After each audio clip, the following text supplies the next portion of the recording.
सभी दोस्तों को गुड इवनिंग। शिक्षा के ऑनलाइन मंच पर जियोग्राफी विद अवनीश चैनल में मैं अवनीश प्रजापति आप सभी का स्वागत करता हूं। महत्वपूर्ण प्रश्नों की श्रृंखला चल रही है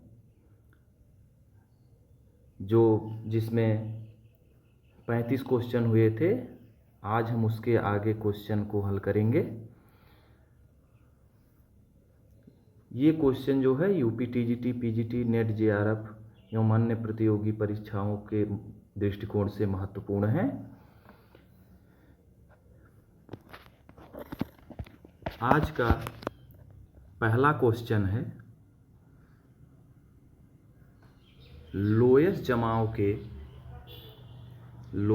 जमाव के बृहद क्षेत्र मिलते हैं। लोयस जमाव के बृहद क्षेत्र मिलते हैं। इसमें जो है पहला ऑप्शन है उत्तरी चीन, दूसरा है उत्तरी अफ्रीका, तीसरा है पश्चिमी ऑस्ट्रेलिया, चौथा है पेंटागोनिया।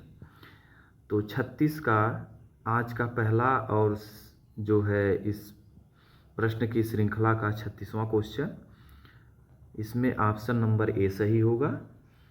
जो उत्तरी चीन का वायुड़ प्रक्रम द्वारा निर्मित होता है या प्रक्रम द्वारा निर्मित होता है वह जो है लोयस के मैदान के रूप में जाना जाता है। इस प्रकार इसका ऑप्शन नंबर ए सही होगा। दूसरा क्वेश्चन देखते हैं। दूसरा क्वेश्चन, निम्न अपवाह प्रतिरूपों में कौन गुंबदीय संरचना से संबंधित है?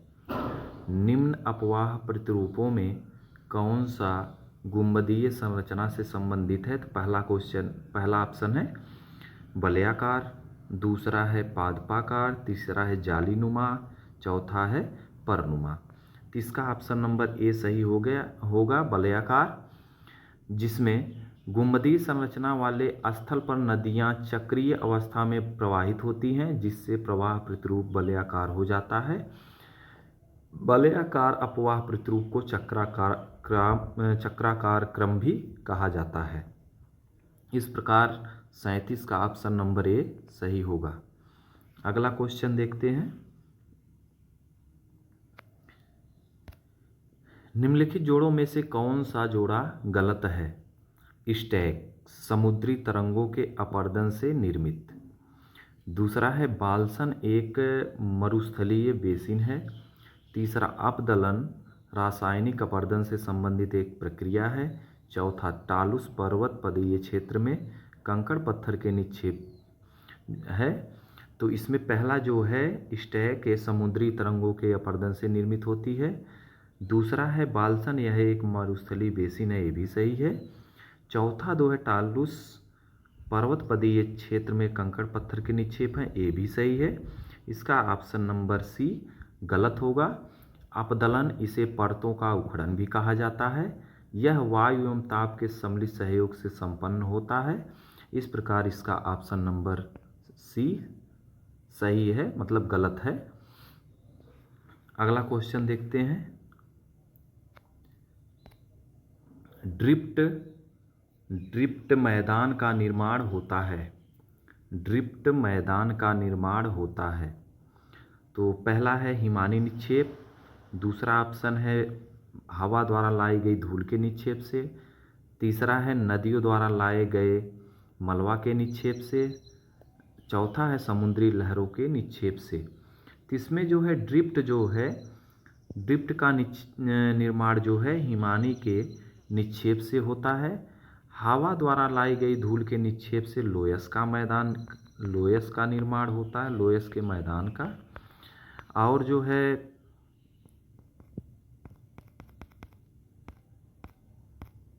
नदियों द्वारा लाए गए निक्षेप से जो है जलोढ़ मैदान का निर्माण होता है। और समुद्री लहरों के निक्षेप से तरंग घर्षित निक्षेपित मैदान का निर्माण होता है। इस प्रकार 39 का ऑप्शन ए सही होगा। 40 नंबर क्वेश्चन देखते हैं। पेडीमेंट निर्माण संबंधित है। पेडीमेंट निर्माण संबंधित है। तो पेडीमेंट जो है नदी क्रिया द्वारा, ये ऑप्शन गलत है। बी सी ऑप्शन लहर क्रिया द्वारा, ए भी ऑप्शन गलत है। भूमिगत जल क्रिया द्वारा, ये भी ऑप्शन गलत है। पेडिमेंट का निर्माण जो है वायु क्रिया द्वारा संबंधित है। इस प्रकार इस 40 का ऑप्शन नंबर बी सही होगा। 41 नंबर क्वेश्चन देखते हैं। निम्न में कौन सा जोड़ा सही है? निम्न में कौन सा जोड़ा सही है? वात छिद्र उष्ण मरुस्थल, हमादा आर्द्र प्रदेश, अंधी घाटियाँ काष्ठ प्रदेश, प्राकृतिक तटबंध समुद्र तटीय प्रदेश। तो इसमें जो है सही जोड़ा पूछा गया है, तो पहला ऑप्शन गलत है, दूसरा ऑप्शन ये भी गलत है, तीसरा ऑप्शन तीसरा ऑप्शन सी नंबर सही है, चौथा ऑप्शन जो है इसका गलत है। वात छिद्र यह जो है समुद्र तटीय प्रदेश में हमादा उष्ण मरुस्थल एक प्राकृतिक तटबंध नदी द्वारा स्थलाकृति है। अंधी घाटियाँ जो है काष्ठ प्रदेशों में पाई जाती हैं। इस प्रकार 41 का नंबर का ऑप्शन नंबर सी सही होगा। 42 नंबर क्वेश्चन देखते हैं। मशरूम भू आकृत पाई जाती है। मशरूम भू आकृत पाई जाती है। दक्कन ट्रेप गलत है, उत्तरी अमेरिका गलत है, अफ्रीका के सवाना मैदान में प्रदेश में ये भी ऑप्शन गलत है। मशरूम भू आकृत जो है सहारा मरुस्थल में पाई जाती है, ऑप्शन नंबर बी सही है। इसको छत्रक शिला के नाम से भी जाना जाता है। यह रेगिस्तानी प्रदेशों में वायुड़ प्रक्रम द्वारा अपर्दनात्मक स्थल रूप है। इस प्रकार 42 नंबर का ऑप्शन नंबर बी सही होगा। 43 नंबर क्वेश्चन देखते हैं। निम्न में से कौन शुष्क पर्यावरण से संबंधित है? निम्न में से कौन सा शुष्क पर्यावरण से संबंधित है? तो पहला ऑप्शन पैडनास्टर। तो पैडनास्टर और टार्न जो है यह जो है हिमानी प्रक्रम के द्वारा निर्मित होता है। पिंगो जो है परहिमानी प्रक्रम द्वारा निर्मित होता है, लेकिन इसमें प्लाया जो है यह शुष्क भागों में शुष्क पर्यावरण से शुष्क क्षेत्रों में शुष्क पर्यावरण से संबंधित है। इस प्रकार इसका ऑप्शन नंबर बी सही होगा। इस अगला क्वेश्चन देखते हैं 44 नंबर। निम्न स्थल रूपों में कौन हिम गह्वरों सर्क के शीर्ष प्रतिगमन से उत्पन्न होता है? निम्न में से कौन सा हिम गह्वरों सर्क के शीर्ष प्रतिगमन से उत्पन्न होता है? तो पहला है लटकती घाटी, ऑप्शन गलत है। फियोर्ड, ये भी ऑप्शन गलत है। एस्कर, ये भी ऑप्शन गलत है। इसमें ऑप्शन नंबर सी सही होगा, अरेते या अरेत। यह जो है एक ही चोटी पर भिन्न भिन्न दिशाओं में गहराते सर्क अरेत का निर्माण करते हैं। मतलब जो चोटी का ऊपरी हिस्सा होता है उसमें छोटे छोटे गहरे जो गर्त पाए जाते हैं, गहरे गहरे छोटे छोटे भाग पाए जाते हैं, उसको जो है अरेत के नाम से जाना जाता है। इस प्रकार 44 का ऑप्शन नंबर सी सही होगा। अगला क्वेश्चन देखते हैं 45 नंबर। कौन नदी सबसे बड़ा डेल्टा का निर्माण करती है? इसमें पहला है हुआंगहो, इरावदी, नील, मिसिसिपी। इसमें ऑप्शन नंबर बी सही होगा। नील नदी का डेल्टा सबसे बड़ा डेल्टा है जो 23,960 वर्ग किलोमीटर क्षेत्र में फैला है। शेष सभी डेल्टा जो है इसकी अपेक्षाकृत छोटे हैं, लेकिन विश्व का जो सबसे बड़ा डेल्टा है वह जो है सुंदरबन डेल्टा है। इस प्रकार इसका ऑप्शन नंबर बी सही होगा। 46 नंबर क्वेश्चन देखते हैं। निम्नलिखित में कौन सा स्वरूप वायु अपर्दन द्वारा बनता है? निम्नलिखित में से कौन सा स्वरूप वायु अपर्दन द्वारा बनता है?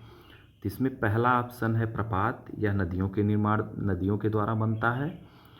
टार्न हिमानी द्वारा, युवाला यह भूमिगत जल द्वारा, युवाला जो है काष्ठ स्थलाकृति है, और जो है यारडंग जो है यह जो है वायु अपर्दन द्वारा निर्मित होता है। इस प्रकार इसका ऑप्शन नंबर बी सही होगा।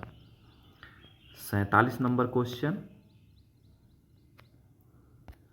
हिमालय में सिंधु नदी उदाहरण है। हिमालय में सिंधु नदी उदाहरण है। अनुवर्ती, परवर्ती, अध्यारोपित, पूर्ववर्ती। तो ये जो है पूर्ववर्ती नदी का अपवाह का उदाहरण है, क्योंकि पूर्ववर्ती जलधारा उसे कहते हैं जिसका आविर्भाव या उद्भव स्थल खंड में उत्थान के पहले हो चुका है। साधारण अर्थों में पहले से प्रवाहित होने वाली जलधारा को पूर्ववर्ती जलधारा कहते हैं। इस प्रकार इसका ऑप्शन नंबर डी सही होगा। 48 नंबर क्वेश्चन देखते हैं, नील नदी किस प्रकार का डेल्टा का निर्माण करती है। नील नदी किस प्रकार के डेल्टा का निर्माण करती है। तो इसमें त्रिभुजाकार, पंजाकार जो डेल्टा है यह मिसिसिपी नदी निर्माण करती है। मिसिसिपी नदी का जो है पंजाकार डेल्टा का निर्माण करती है, और चापाकार डेल्टा का निर्माण जो है यह जो है नील नदी करती है। इस प्रकार 48 नंबर प्रश्न का जो है आंसर नंबर ए सही होगा। 49 नंबर क्वेश्चन देखते हैं, पुनर्यौवन निम्नलिखित में से किसका परिचायक है। पुनर्यौवन निम्नलिखित में से किसका परिचायक है। तो पहला ऑप्शन है ज्वालामुखी उद्गार का, दूसरा है निक्षेपण द्वारा किसी स्थलखंड का ऊपर उठना, तीसरा ऑप्शन है किसी स्थलखंड का उत्थापन, और चौथा है किसी स्थलखंड का निमज्जन। तो पुनर्यौवन निम्नलिखित में से किसका परिचायक है। तो यह जो है किसी स्थलखंड का उत्थान का परिचायक है। पुनर्यौवन के दौरान स्थलखंड ऊपर उठते जाते हैं और इनके मार्ग में पड़ने वाली नदियां अपने घाटियों को गहरा करके कठोर एवं मुलायम चट्टानों के कारण सीढ़ीदार तट का निर्माण करती हैं। इस प्रकार 49 का ऑप्शन नंबर जो है सी सही होगा। क्वेश्चन नंबर 50 देखते हैं, नदी के शीर्ष से मुहाने की ओर जाने पर मिलने वाले भूदृश्यों का निम्नलिखित में से कौन सा प्रक्रम सही है। तो इसमें जो है पहला ऑप्शन है जलप्रपात अंतर संबंधित स्पर नदी वेदिका बाढ़कृत मैदान, दूसरा ऑप्शन है अंतर संबंधित स्पर जलप्रपात नदी वेदिका बाढ़कृत मैदान, तीसरा है जलप्रपात नदी वेदिका अंतर संबंधित स्पर बाढ़कृत मैदान, चौथा है बाढ़कृत मैदान अंतर संबंधित स्पर जलप्रपात नदी वेदिका। इस प्रकार जो है इसका ऑप्शन नंबर सी सही होगा। जलप्रपात नदी वेदिका अंतर संबंधित स्पर बाढ़कृत मैदान। नदी के शीर्ष मुहाने से इसकी ओर से जाने पर मिलने वाले भूदृश्य में जो है वी आकार की घाटी, गार्ज, कैनियन, जलप्रपात तथा क्षिप्रिका, जलोढ़ पंख, संरचनात्मक सोपान, नदी वेदिका, नदी विसर्प और जो है अंतर संबंधित स्पर, बाढ़ के मैदान, तटबांध तथा डेल्टा का निर्माण होता है। इस प्रकार 50 का जो है ऑप्शन नंबर सी सही होगा। क्वेश्चन नंबर देखते हैं 51 नंबर, अधः कर्तिक विसर्प जो है निम्नलिखित में से किसका परिणाम है। तो यह जो है पुनर्यौवन का परिणाम है। अधः कर्तिक विसर्प जो है पुनर्यौवन का परिणाम है। पुनर्यौवन के फलस्वरूप विसर्प के कुछ भाग के उठ जाने से अधः कर्तिक विसर्प का निर्माण होता है। इस प्रकार इसका ऑप्शन नंबर सी सही होगा। 52 नंबर क्वेश्चन देखते हैं, ड्रमलिन के बारे में क्या तात्पर्य है। निम्नलिखित में से ड्रमलिन के बारे में क्या तात्पर्य है। तो ये जो है इसका ऑप्शन नंबर बी सही है। ड्रमलिन जो है गोलाश्म मृत्तिका द्वारा बने उल्टे नाव के आकार के टीले जिनका ढाल असमान होता है उसे ड्रमलिन के नाम से जाना जाता है। इस प्रकार 52 नंबर का ऑप्शन नंबर बी सही होगा।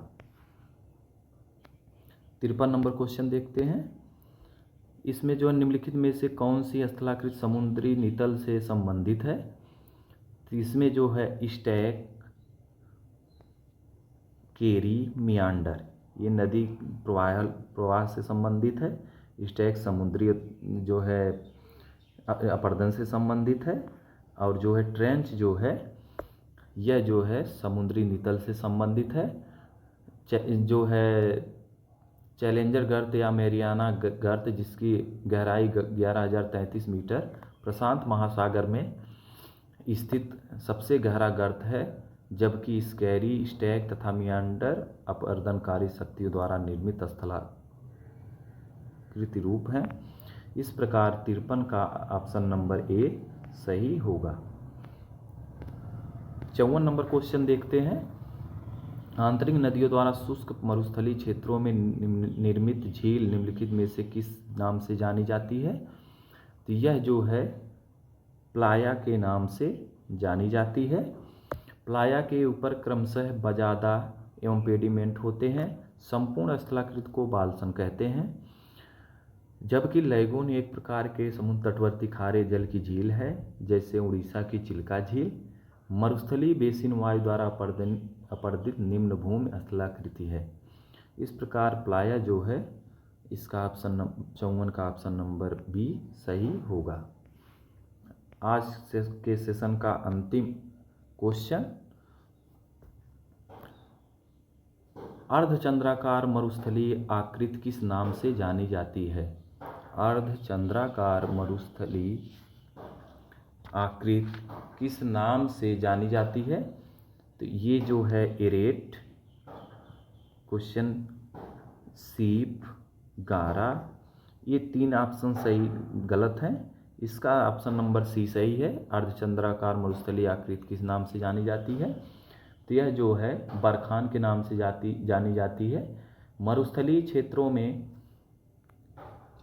निक्षेपात्मक वायु प्रक्रम के अनेक प्रकार के बालू के स्तूपों का निर्माण होता है। अर्धचंद्राकार बालू के स्तूप को बरखान कहते हैं।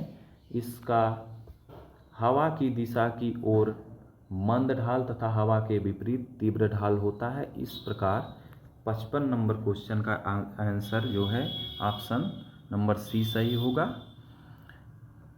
आज के सेशन की इसी क्वेश्चन के साथ आज के सेशन को समाप्त करते हैं। वीडियो अच्छा लगे